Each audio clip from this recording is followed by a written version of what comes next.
बिस्मिल्लाहिर्रहमानिर्रहीम। Welcome back to मोज developer lab. ये हमारा पीएचपी फुल कोर्स का दूसरा लेक्चर है। इस लेक्चर में हम पीएचपी के वेरिएबल्स के बारे में पढ़ेंगे। मींस वेरिएबल क्या होते हैं और हम इसे क्यों यूज करते हैं। लेकिन इससे पहले कि हम आगे बढ़ें, हम अपना पिछला लेक्चर थोड़ा सा रिवाइज कर लेते हैं। पिछले लेक्चर में हमने तीन चीजें पढ़ी थी।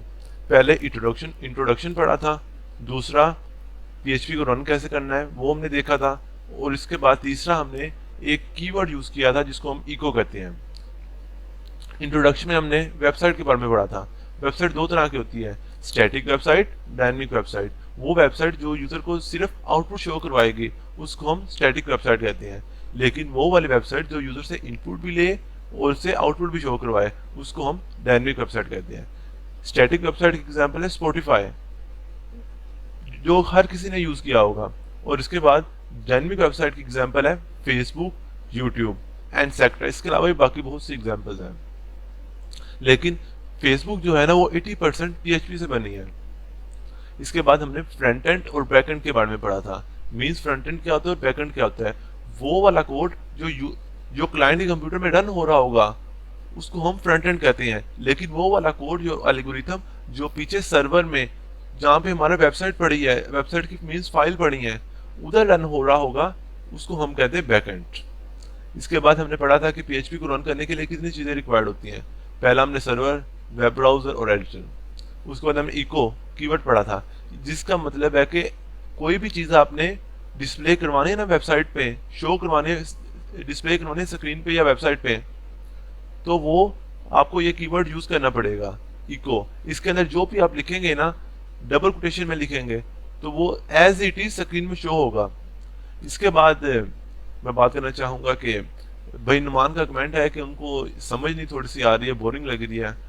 मैं उनको ये कहूंगा कि भाई अभी आप ना फ्रेशर हैं, अभी आपको इतनी समझ नहीं आनी है, आहिस्ता आहिस्ता आएगी। जैसे 2-3 आप लेक्चर देखेंगे उसके बाद आपको समझ आएगी, क्योंकि अभी आप इस लैंग्वेज के यूज टू नहीं हुए हैं। जब आदमी किसी चीज का यूज टू हो जाता है तो ये वो बहुत अच्छी लगना शुरू होती है। ये जब आप थोड़ी सी तकरीबन 10-12 वीडियो देखेंगे ना यूज टू, आप इसको प्रैक्टिस करते रहेंगे। प्रैक्टिस जरूरी है। अगर आप प्रैक्टिस नहीं करेंगे आपको नहीं आनी है। मैं आपको पहले बता रहा हूँ, अगर आप प्रैक्टिस करेंगे तो आपको आएगी, अगर आप प्रैक्टिस नहीं करेंगे तो आपको ये नहीं आनी है। जो मर्जी कर लें आपको नहीं आएगी। 2-3 दिन आप करते रहे, लगातार करें, मतलब कि लगातार करें। अगर आप एक दिन कर ले, हफ्ते बाद कर ले, महीने बाद कर ले, ऐसे नहीं, आपको ऐसे नहीं आनी है, ऐसे आपको दोबारा भूल जानी है। क्योंकि उस टाइम आप यूज टू हो जाएंगे, जब आप डेवलपर बन जाएंगे ना, यूज टू हो जाएंगे, उस टाइम आपको यूज टू हो जाएंगे, आपने पहले काफी देर लगाई होगी। इसके बाद हम अपना लेक्चर शुरू करते हैं वेरिएबल्स के बारे में। मींस वेरिएबल क्या है? Variable is like a container. एक कंटेनर है। कंटेनर किससे यूज करते हैं? किसी भी चीज को स्टोर करने के लिए हम कंटेनर यूज करते हैं। इस तरह वेरिएबल्स भी हैं। अगर कोई भी वैल्यू है ना, मींस के वो इंटीजर है, फ्लोट है, कैरेक्टर है, स्ट्रिंग है, चाहे एरे है, वो वेरिएबल में स्टोर होगा। वेरिएबल में इसको स्टोर करेंगे। इसकी लाइफ एग्जांपल हम ऐसे ले लेते हैं। अगर हमने पानी पीना है ना तो हम उसको गिलास में पियेंगे। मींस इसमें गिलास क्या है? कंटेनर है, वेरिएबल्स है। पानी को जब भी अगली बार हम कॉल करेंगे ना, हमने पानी पीना होगा, हम ग्लास को कॉल करेंगे। पानी को हम कुछ नहीं कहेंगे क्योंकि पानी उसके अंदर वेरिएबल्स में वेरिएबल मीन ग्लास में आ गया। इसी तरह अगर हमने एक वैल्यू, जैसे मैंने इधर वैल्यू लिखी है 6.25, ये मुझे जब मैंने आगे भी जाकर यूज करनी है, मीन्स अपने कोड में आगे जाकर यूज करूंगा, तो मुझे हर दफा लिखनी पड़ेगी। इससे अच्छा कि मैं इसको वेरिएबल में स्टोर कर लेता हूँ। जैसे ये एक वेरिएबल है, ये मैंने वेरिएबल बना लिया, ये वेरिएबल बन गया, इसमें मैंने वैल्यू स्टोर कर दी। आगे जाके जब भी मैंने ये वैल्यू मुझे चाहिए होगी तो मैं वेरिएबल को यूज करूंगा, वेरिएबल को उधर लिखूंगा और वो वैल्यू मुझे शो करवा देगा। ठीक है। जो वेरिएबल्स है ना पीएचपी में, वो स्टार्ट होते हैं डॉलर साइन से। ये देखें, ये डॉलर साइन से स्टार्ट होते हैं। उसके बाद वेरिएबल का नेम आता है। नेम में आपने ये ख्याल रखना है कि आपने पहला जो लेटर है वो नंबर नहीं होना चाहिए, ना ही स्पेस होनी चाहिए। और दूसरी चीज कि जब भी आपने वेरिएबल का नेम रखना है तो उसके अंदर आप स्पेस नहीं डाल सकते हैं। स्पेस डालेंगे तो वो वेरिएबल नहीं होगा, वो उसको एरर देगा उसी टाइम। इसके बाद जो वेरिएबल्स होते हैं, वेरिएबल्स काफी तरह के होते हैं। जो कॉमनली यूज होते हैं वो इंटीजर होते हैं। इंटीजर वेरिएबल मतलब कि integer 0, 1, 2, 3, -1, -2, -3, -4 up to so on. और इसके बाद आते हैं फ्लोट। फ्लोट वेरिएबल मीन्स वो वाला नंबर जो पॉइंट्स में होता है, जैसे ऊपर हमारे लिखा है 6.25, ये फ्लोट है, इस टाइम ये फ्लोट है। इसी तरह 6.2.325.4 ये भी एक फ्लोट है, ठीक है। और तीसरा जो हमने तीसरा वेरिएबल जो कॉमनली यूज होता है वो था करेक्टर मीन्स अगर एक ही अल्फाबेट है उसको हम करेक्टर कहते हैं, अगर एक से ज्यादा अल्फाबेट्स हैं तो उसको हम स्ट्रिंग कहते हैं। इसके बाद एरेज भी वेरिएबल्स में स्टोर होते हैं। एरेज में ना, एरेज के बारे में हम आगे जाके पढ़ेंगे, आज हम सिर्फ वेरिएबल्स के बारे में और कमेंट्स के बारे में पढ़ेंगे। इसके बाद हम अपना प्रैक्टिकल शुरू करते हैं। इसके लिए हम पहले अपना सर्वर ऑन करेंगे, मीन जैम्प सर्वर। जैम में से अपाचे और एमएसक्यूएल को ऑन करेंगे। एरर वगैरह देगा, इसका आपने कोई टेंशन नहीं लेनी, बस आपने रन कर लेना है, ओके कर देना, फिर ये अपने आप ही हो जाएगा, ठीक है। ये खोल लेना है और ये इधर ये हमारे वेब ब्राउज़र आ गया, ठीक है। आज हमारा सेकंड लेक्चर है ना, इसलिए हम एक अपनी न्यू फाइल बना लेते हैं जिसका नाम है lec-lecture.php एंड में लिखना ज़रूरी है।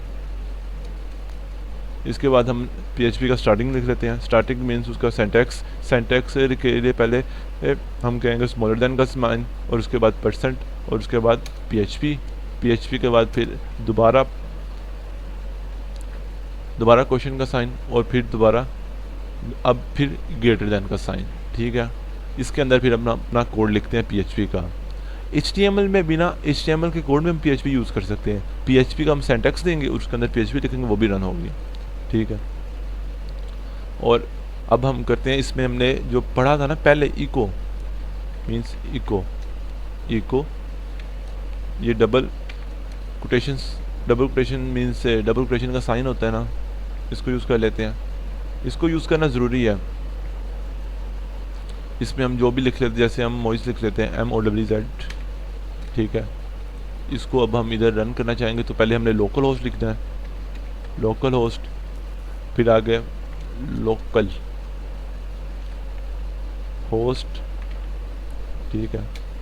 ये हमारा लोकल होस्ट डैशबोर्ड ओपन हो जाएगा, थोड़ा सा टाइम लेगा, टाइम लेने के बाद फिर खुद ही ओपन हो जाएगा। अगर आपने डैशबोर्ड नहीं हो तो आपने डायरेक्ट फाइल ओपन करनी है। इधर आप डैशबोर्ड ना लिखें, इसकी जगह आप अपने फोल्डर का नाम लिख लें जिसमें आपने फाइल अपनी स्टोर की हुई है। जैसे मैंने कोर्स में की हुई है ना, मैंने इसका नाम लिखूँगा, ये मेरे फाइल आ गई जो मेरे है। ये पहला है लेक्चर, इधर हम इसका नेम चेंज कर लें, सॉरी नेम थोड़ा सा गलत हो गया, लेक्चर स्पेस 2, लेक्चर 2, ये अब ठीक हो गया। इधर से हम रिफ्रेश करेंगे तो आ गया, ये लेक्चर 2 हमारा आ गया। ये देखिए हमारा एज इट इज़ जो हमने इसके अंदर लिखा है। इसमें फ़ायदा इसका ये है कि हम अगर एंड में टर्मिनेटर भी नहीं PHP का लगाएंगे तो ये एरर नहीं देगा, ये खुद ही रन कर लेगा, इसको समझ आ जाएगी। इतना ये है, PHP इसलिए हाई लेवल लैंग्वेज है। इसमें अगर छोटी मिस्टेक आ गई है ना, वो जो होगा एडिटर और कंपाइलर वो खुद ही इसको समझ आएगा। जैसे इधर अब हमने ये भी लगा दिया तो भी नहीं मसला, फिर भी सेम काम कर रही है। इसके बाद हमने वेरिएबल्स के बारे में पढ़ा था आज। वेरिएबल्स मीन्स वेरिएबल्स के लिए पहले हमने पढ़ा था, पहले हमने डॉलर साइन को यूज़ करना, उसके बाद वेरिएबल्स का नेम। जैसे मैं लिख देता हूँ इधर अली एक वेरिएबल का मैंने नेम लिख लिया, ठीक है, अली। इसके बाद हमने इज इक्वल टू का साइन और इसमें अब वैल्यू देनी है 35, ठीक है, टर्मिनेटर आ गया, ठीक है। अब हम करते हैं इसको, वैल्यू को शो करते हैं, लिखते हैं इको, आगे इसका नाम दे देते हैं वेरिएबल का ALI अली। जब हम इसको शो करेंगे, पहले हमें मॉइस प्रिंट करेगा, मॉइस अब हमें नहीं चाहिए, इसको हम अब इरेज कर देते हैं, ठीक है। हमें 35 प्रिंट करके ये दे देगा, ये हमें 35 प्रिंट करके इसने दे दिया। PHP का ये फ़ायदा है कि हम अगर इसमें वेरिएबल्स की डाटा टाइप नहीं उसको बताते हैं, तो जो मर्जी हम डाटा टाइप यूज़ कर सकते हैं उसमें PHP में। लेकिन जो C++ में है ना, वो हमें इंटीजर की डाटा टाइप हमें बतानी पड़ती थी कि भाई हमें ये वेरिएबल है और हमने इस काम के लिए यूज़ करना है, हम इस तरह का डाटा इसमें स्टोर करना चाहते हैं। लेकिन नहीं, PHP में आप वेरिएबल्स को यूज़ करें जो मर्जी डाटा, जैसे हमने अली है ना, अब दोबारा हम अली को यूज़ करते हैं, ALI अली। अब हम इसमें ना एक करैक्टर स्टोर कर लेते हैं, मीन ए शो कर लेते हैं, ठीक है। उसके बाद हम इसको इको कर लेते हैं, टर्मिनेटर में आएगा, ठीक है, इको कर लेते हैं ECHO इको। उसके बाद हम वेरिएबल का दोबारा नेम लिख लेते हैं स्ट्रिंग ALILE, ठीक है। ये देखें ये आगे लिखा है। अगर आप चाहते हैं कि इसमें ये कि दूसरी लाइन में आए तो इधर आपको टैग्स यूज़ करने पड़ेंगे PHP के, जैसे कि ये हमने डबल कोटेशन का साइन यूज़ किया, ठीक है।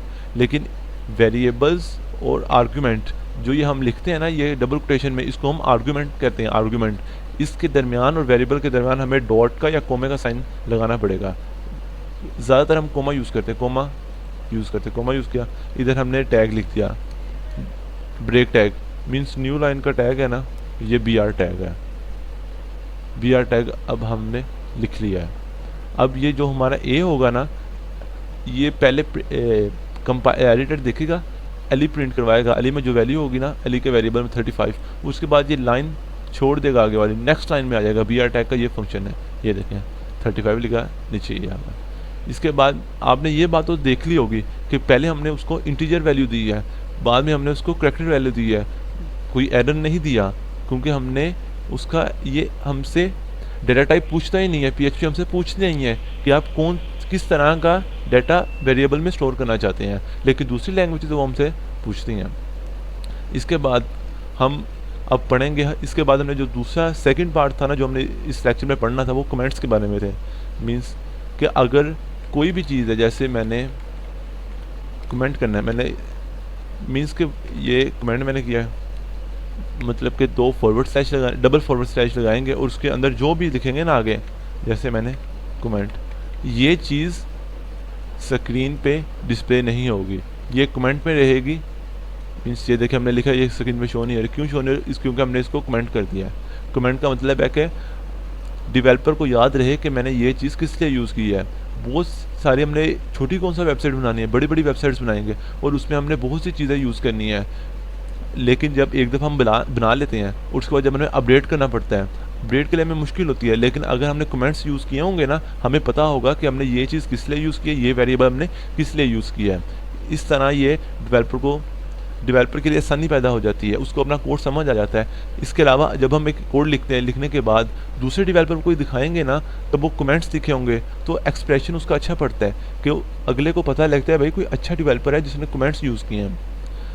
जैसे हम पूरा कोड लिखते रहे, कमेंट्स को यूज़ ना करें, बाद में साल बाद 2 साल बाद 3 साल बाद अपडेट करनी पड़ जाए वेबसाइट को, तो हमारे तो मसला है। हमें पूरी वेबसाइट न्यू बनानी पड़ेगी, हमें पता ही नहीं होगा हमने इसको कैसे बनाया था, क्यों बनाया था, क्या किस वजह से बनाया था। ठीक है, ये चीज़ें हमने आज के लेक्चर में पढ़नी थी। आज का लेक्चर मैं इधर ही ख़त्म करना चाहूँगा और इसके बाद अगले लेक्चर में हम एरेस के बारे में पढ़ेंगे। मीन्स एरेस क्या होते हैं और हम इसे क्यों यूज़ करते हैं। अगर आपको मेरी वीडियो अच्छी लगी हो, लाइक, कमेंट, शेयर और सब्सक्राइब करें। अल्लाह हाफिज़।